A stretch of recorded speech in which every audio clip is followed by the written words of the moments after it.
My name is Neil Baldwin. I'm a Probation Parole Officer 3, currently assigned to the Knox County Field Office in our Program Supervision Unit, which includes supervising sex offenders sentenced to be supervised under Tennessee Department of Correction.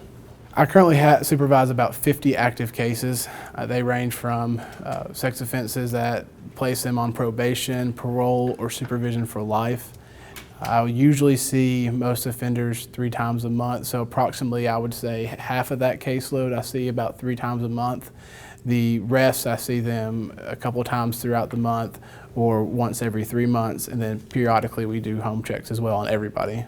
I know that my job keeps the community safe based off of what we do on a daily basis, from home verification checks to ensuring that offenders, specifically sex offenders, are not residing in areas that are close to schools, daycares, churches with daycares. Knowing that I'm able to really have a good idea of what each offender on my caseload is doing on a daily basis allows me to not only understand where the offender is coming from, their situation, their conviction, but also their habits and their patterns.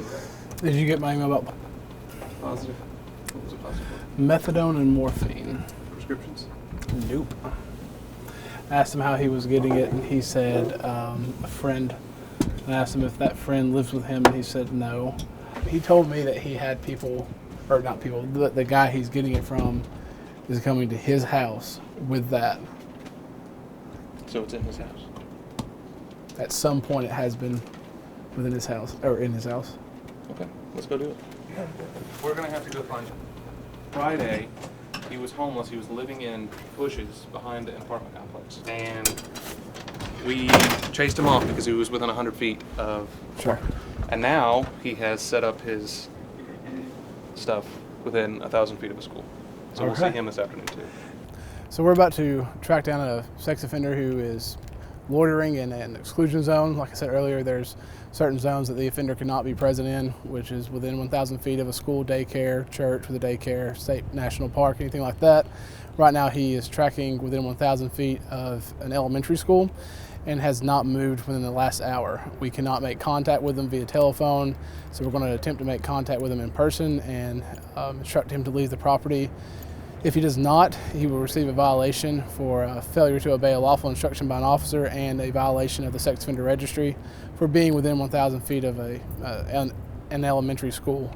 After that, we're going to conduct a search on another offender. The offender tested positive today for methadone and morphine and is not prescribed those substances, and admitted to me that he has someone who brings those narcotics to his residence. And that gives us enough reasonable suspicion to execute a search to determine whether or not there's any illegal activities or anything illegal that's present within that offender's home.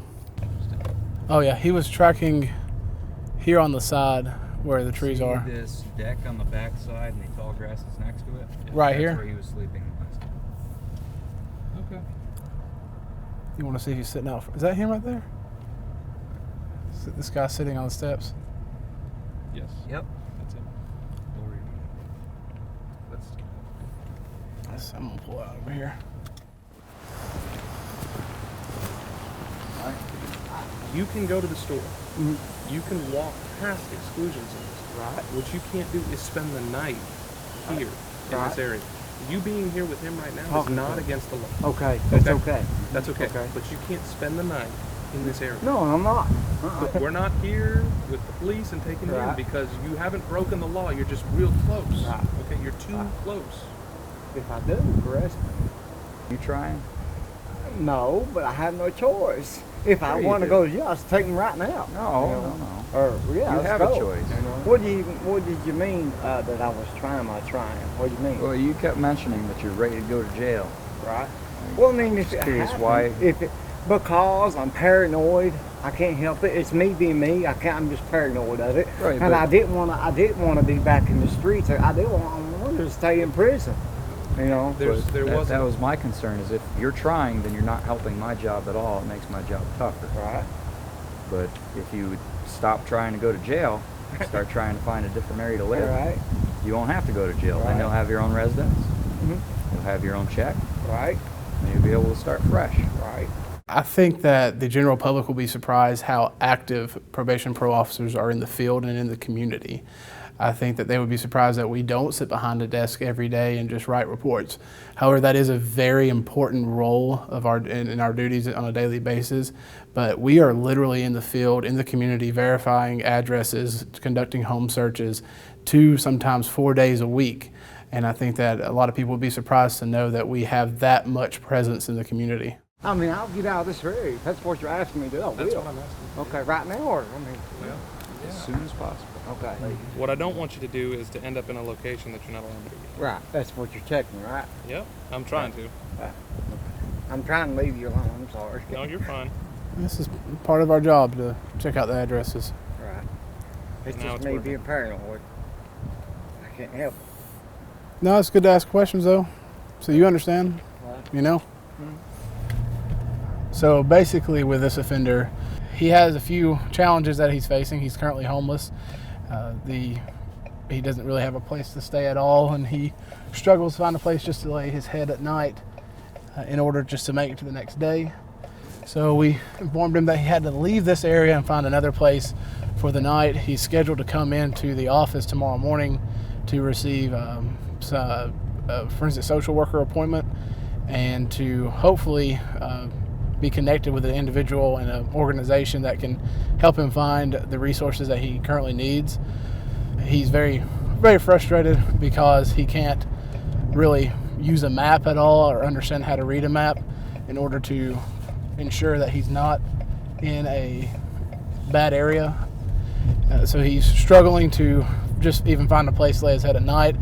Unfortunately, it takes a little bit of time to get the resources set up for the individual to come in and start looking at where he can and can't go and what he can and cannot afford if he's able to have any type of financial support. So hopefully tomorrow will be a beneficial day for him. He should be able to receive some services that will set him up for a better chance to not let this be a recurring issue. I think my work allows people to feel safer on a daily basis. I think that people who know what I do understand that I am meticulous in what I do as well, and it helps them have a sense of comfort. And I think that goes a long way with people understanding what we do as a probation parole officer. We're going now to do a home search on an individual who came in this morning who tested positive for methadone and morphine. He is not prescribed any of those substances. He admitted to having a friend come over to his house and entering his residence with those drugs. Who's all home today? Everybody, I reckon. Okay. We're going to come in and do our home visit. Him allowing someone to come into his residence knowing that that person is bringing in illegal drugs, that is enough reasonable suspicion for us to execute a search. The level of contact that we have to have with each offender can be challenging at times. We do see most offenders 3 times a month, and we get to know that person very well. So we completed the search on the offender who tested positive for methadone and morphine earlier today and admitted to having it in his residence. No significant major violations were discovered. We didn't find anything as far as drugs in relation to the offender possessing anything that was not prescribed to him. However, the son has methadone and has prescribed it, and there's always a chance that the son is assisting his father in using and abusing that drug. And having to interact with someone who you know may have been convicted of rape of a child or rape or aggravated sexual battery, and having to look at them every single day knowing that this person was convicted of this offense, it can be challenging at times, and I don't think that a lot of people come across that when not supervising a sex offender. Right now I'm heading into the Knoxville Police Department to swear out new warrants on an offender who's violated the sex offender registry and receiving new misdemeanor charges. He is unaware that he will now have active warrants on him and will have him arrested in the office.